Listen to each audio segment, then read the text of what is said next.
बिना बदले, बिना डरे, जज्बा सच का लिए, सच दिखाते हैं। First of all thanks to the media persons कि वो हमारी एक कॉल पे यहाँ पे आए। आज हमने जो एक प्रेस कॉन्फ्रेंस रखी थी, वो प्रेस कॉन्फ्रेंस इस कंटेक्स्ट में रखी थी कि जो मैटर्स पुलिस एट्रॉसिटीज को लेकर हमारे सामने आए after the incident of Jagvinder Singh, उसको हम एक प्रेस कॉन्फ्रेंस के रूप में मीडिया के सामने लाएं, लोगों के सामने लाएं, लोगों को अवेयर करें। सबसे पहले यहाँ पे जो इंसिडेंट हुआ, बेसिक जहाँ से ये मसला शुरू हुआ, वो 28 मई को जगविंदर सिंह के साथ जो मारपीट पुलिस ने की बिना किसी रीजन के, बिना किसी गलती के, उसके बाद जो ये मैटर हमने कंप्लेंट की फॉर्म में कोर्ट में डाला, जब ये मैटर हाईलाइट हुआ मीडिया में, तो उसके बाद हमारे पास एक एक करके जो है काफ़ी लोग आए। ये लोग जो पीछे बैठे हैं, इन लोगों ने हमें जब अपने मसले बताए तो हमें पता चला कि इससे पहले भी ये एट्रॉसिटीज होती रही। पुलिस एसएचओ जो उस टाइम थे रंजीत राव, उनकी तरफ से इन सब लोगों को इलेक्ट्रिक शॉक ट्रीटमेंट दिया गया विदाउट एनी क्राइम। और उसमें जो है, मैं सबसे पहले बताऊंगी कि यहाँ पे इंद्रपाल सिंह बैठे हैं, इनके साथ मार्च के महीने में एसएचओ साहब ने एक एप्लीकेशन जो ये लेकर गए थे एफआईआर लगाने के लिए, उस पर इनको ही लॉकअप में डाल दिया 3 घंटे के लिए, और उसके बाद इनको इलेक्ट्रिक शॉक ट्रीटमेंट दिया गया। उसके बाद इन्होंने एडीजी साहब को लिखा, डीजी साहब को लिखा, ह्यूमन राइट्स कमीशन में भी एक लेटर अगेंस्ट जो पुलिस एट्रॉसिटीज है वो डाला गया, लेकिन अभी तक इनको कोई इंसाफ नहीं मिला।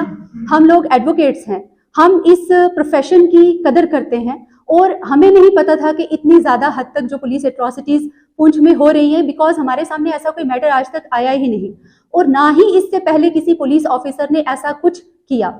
सेकंड जो केस हमारे सामने आया, वो संजीत कुमार, यहाँ पीछे बैठे हैं, ये संजीत कुमार जी, इनकी जो भाभी है, इन्होंने एक एप्लीकेशन थाने में दी जिस पर इनके घर से 3 लोगों को उठाया गया, इनके मदर, इनके फादर और इनको खुद को, जिस पर इनको जो है पहले मारपिटाई की गई, पट्टे से मारपिटाई की गई, फिर इनको जो टीजर गन होती है उससे 50 से 55 टाइम जो है इलेक्ट्रिक शॉक दिए गए, जिससे इनकी बाजू जो है काम करना बंद हो गई है, because he is a labourer. ये 300 रुपये दिहाड़ी पे काम करते हैं एक वेल्डिंग की शॉप पे।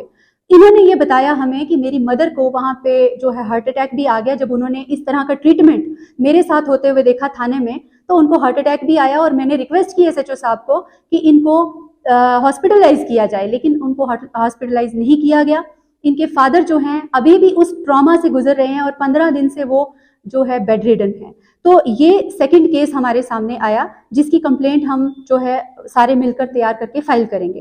तीसरा केस जो ये है अब्दुल रशीद जी का, ये सामने बैठे हैं, he is suffering from mental disability due to the police atrocities done to him.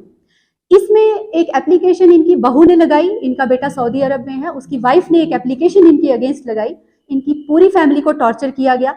जो इनकी वाइफ यहाँ बैठी हैं, इनको इलेक्ट्रिक शॉक्स 5 बार दिए गए। तो इन्होंने जब रिक्वेस्ट की एसएचओ को कि मुझे ऐसे ट्रीटमेंट मत करें, तो उसके बाद इनके हस्बैंड को 1.5 घंटे तक जो है टॉर्चर किया गया बिना किसी रीजन के। 13 मई को ही एक जबरदस्ती कॉम्प्रोमाइज करवा के 2.5 लाख रुपए जो है इनकी बहू को दिलवाए गए।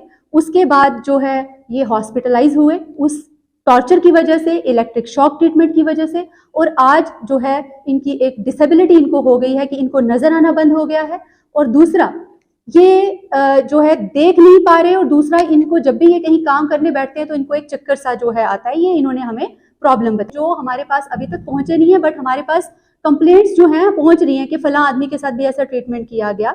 और इसमें हम किसी डिपार्टमेंट, पर्टिकुलर डिपार्टमेंट के अगेंस्ट यहाँ प्रेस कॉन्फ्रेंस नहीं कर रहे हैं, ना ही हमारी कोई जाती लड़ाई है पुलिस डिपार्टमेंट के अगेंस्ट। हम एडवोकेट्स हैं, हमें ये काला कोट जो है इसीलिए पहनाया गया है कि अगर किसी की जुबान नहीं है, कोई बोल नहीं सकता, कोई अपना कॉज एक्सप्लेन नहीं कर सकता कहीं कोर्ट में, तो वो हमें अपना वकील चुनता है कि आप मेरे बिहाफ पे जाकर मेरा कॉज एक्सप्लेन करें। मैं नहीं बोल सकता, मैं गरीब हूं, मैं मजलूम हूं, तो आप जाकर कोर्ट में मेरा कॉज एक्सप्लेन करके मुझे इंसाफ दिलाई। तो ये लोग जो हैं हमारे पास आए हैं, और उस इंसिडेंट की वजह से आए हैं जो जगविंदर के साथ हुआ। हम यहाँ पर जो भी वकील बैठे हैं, हम एक अनाउंसमेंट करना चाहते हैं कि आज के बाद किसी भी गरीब के साथ अगर उसको लगता है कि कोई नाइंसाफी हुई है किसी भी डिपार्टमेंट की तरफ से, तो वो बिना किसी तकलीफ के, बिना किसी ऐसी सोच के कि मुझे पैसे देने पड़ेंगे वकील को या मेरा केस कौन एक्सप्लेन करेगा, वो बिना ऐसी चीज सोचे हमारे पास आए। हम बगैर फी के उसका केस कंटेस्ट करेंगे और उसको इंसाफ दिलाने की कोशिश करेंगे। दूसरा, हमारी कोई लड़ाई किसी डिपार्टमेंट के साथ नहीं है। We are not against police department. इससे पहले जितने भी पुलिस ऑफिसर्स आए उन्होंने ईमानदारी से काम किया, हर एक क्राइम को जो है कर्ब किया। हम क्राइम को जो है सपोर्ट नहीं कर रहे हैं। हम ये चाहते हैं कि ऐसी एट्रॉसिटीज जो ह्यूमन राइट्स वायलेशन की तरफ लेकर जाएं, ऐसी एट्रॉसिटीज कभी भी यहाँ पे पुंछ में ना हो। और ये लड़ाई जो है राइट वर्सेस रॉन्ग की है, ना कि किसी department versus advocate. Thank you. उसमें कल हियरिंग थी और एसएचओ साहब जो है उसमें अपीयर नहीं हुए हैं इन पर्सन। उसमें जो प्रेजेंट एसएचओ साहब हैं उनको कॉल किया गया था और उनको ये जिम्मेदारी दी गई कि नेक्स्ट डेट ऑफ हियरिंग पे आपने एसएचओ साहब को यहाँ हाजिर करना है। उसमें 2 है वो हाजिर हो गए। बिल्कुल जो आपके साथी हैं उनकी मदद में। जी, ये हमारे वाइस प्रेसिडेंट अबरार साहब यहाँ बैठे हैं, हमारी ऋषा बाली जी हैं यहाँ पे, ताहिर एडवोकेट ये एनजीओज को भी रिप्रेजेंट करते हैं, हमारे अवैस गनई साहब हैं, ये तो पॉलिटिकल पार्टी से भी बिलोंग करते हैं। हम सारे इसीलिए यहाँ बैठे हैं कि हम ये लोगों को कह सकें, लोगों को अवेयर कर सकें कि ये सोच के घर में मत छुप के बैठे कि हमारे साथ कुछ गलत हो गया तो हम खामोश होके बैठ जाएं, हम किसी को जाके ना कहें। क्योंकि एक गरीब आदमी यही सोचता है कि अगर मैं वकील के पास जाऊंगा तो वो पैसे मांगेगा, अगर मैं पुलिस के पास जाऊंगा तो वो मुझे दोबारा से मारेंगे पीटेंगे। लिहाजा ये चीज नहीं सोचनी है। आपने ये सोचना है कि कोर्ट में हम में से किसी के पास भी आए, इवन किसी भी एडवोकेट के पास जाएं, अगर इस तरह का कोई केस है जिसमें कोई फी पे नहीं कर सकता, हम फ्री ऑफ कॉस्ट उसकी केस को कंटेस्ट करेंगे, उसको इंसाफ दिलाने की कोशिश करेंगे। देखिए सर, उसमें मैटर इंक्वायरी भी पेंडिंग है, उसमें ह्यूमन राइट्स के पास भी कंप्लेंट चली गई है, तो इंसाफ थोड़ा सा लेट मिलता है लेकिन मिलता जरूर है, ये बात कहीं भी डिनाई नहीं की जा सकती। तो हमें भी उम्मीद है कि जैसे मेरे ब्रदर के साथ हुआ, अगर वो मेरा ब्रदर नहीं भी होता तो वो किसी का ब्रदर जरूर होता, और अगर वो बीइंग अ नॉर्मल मैन भी हमारे पास आता तो हम में से कोई भी उठकर उसका केस जरूर कंटेस्ट करता और उसको इंसाफ जरूर दिलाता। सर, ये हमारा वादा है, हम सब जो यहाँ बैठे हैं हम सब का वादा है कि इसी तरह से हम जो इंसाफ के लिए हमेशा लड़ते रहेंगे। मेरे पास इसमें इनकी एप्लीकेशंस जिन पर इनको कॉल किया गया, जो जबरदस्ती इनसे पंचायतनामे लिखवाए गए और जो इनकी डिसेबिलिटी कॉज हुई है उसकी पर्टेनिंग मेरे पास पूरा मेडिकल रिकॉर्ड है। सर, ये जो टीजर गन होती है, टीजर गन इसलिए जो है रखी जाती है कि कहीं मॉब में आप चले जाएं और आपको अपने आप को डिफेंड करना है और आप पे हमला हो गया तो आपने उस टीजर गन से एक शॉक देना है ताकि वो मॉब जो है वो पीछे हो जाए। ये टीजर गन इसलिए नहीं है कि एक बेगुनाह को उठा के लाया, उसको टॉर्चर करने के लिए आपने उसको 50, 60, 100 झटके दे दिए। और मीनवाइल अगर इसमें किसी की कस्टोडियल डेथ हो जाती है तो बहुत बड़ा हर्जाना जो है पुलिस डिपार्टमेंट को भुगतना पड़ेगा। मिसयूज है, ग्रॉस ह्यूमन राइट्स वायलेशन में ये चीज कवर होती है। मतलब आगे को कॉल किया गया है, उसमें जो लोगों पर जुल्म और तशद्दुद पुलिस की तरफ से किए जाते हैं या किसी और महकमे की तरफ से किए जाते हैं, तो उस हवाले से मैं ये गुजारिश करूँगा कि आज से लगभग मुझे लगता है 3 या 4 साल पहले एक सुप्रीम कोर्ट की जजमेंट आई थी कि जितने भी पुलिस स्टेशंस हैं उसमें सीसीटीवी कैमरा लगाए जाए, और आज तक उसका नफाज हमारे डिस्ट्रिक्ट में नहीं हुआ है। मैं जनाब एसएसपी साहब से और जो भी ज़िम्मेदारान हैं ज़िला में, उनसे ये गुजारिश करूँगा कि कम से कम थाने के अंदर आप सीसीटीवी कैमरा लगाएं ताकि लोगों पर जो अंधेरे में जुल्म किए जाते हैं उससे निजात मिल सके। दूसरी बात यह है कि जहाँ तक ह्यूमन राइट्स के वायलेशन का ताल्लुक है, तो किसी को ये अख्तियार ही नहीं है कि कोई आदमी किसी को थाने में बुलाकर या कहीं और बुलाकर खुद मार पिटाई करे। इसके लिए कानून बना है, जो सज़ा देनी है वो अदालत ने देनी है। पुलिस का काम सिर्फ इतना है कि उसके मुतालिक जो है वो इन्वेस्टिगेशन करके कोर्ट में चालान पेश करे। अगर किसी ने गलत किया है तो कोर्ट उसके बाद देखेगा कि क्या उसने गलत किया है या नहीं किया है। अगर गलत किया है तो उसको सज़ा मिलेगी, नहीं किया है तो उसको बाइज्जत बरी किया जाएगा।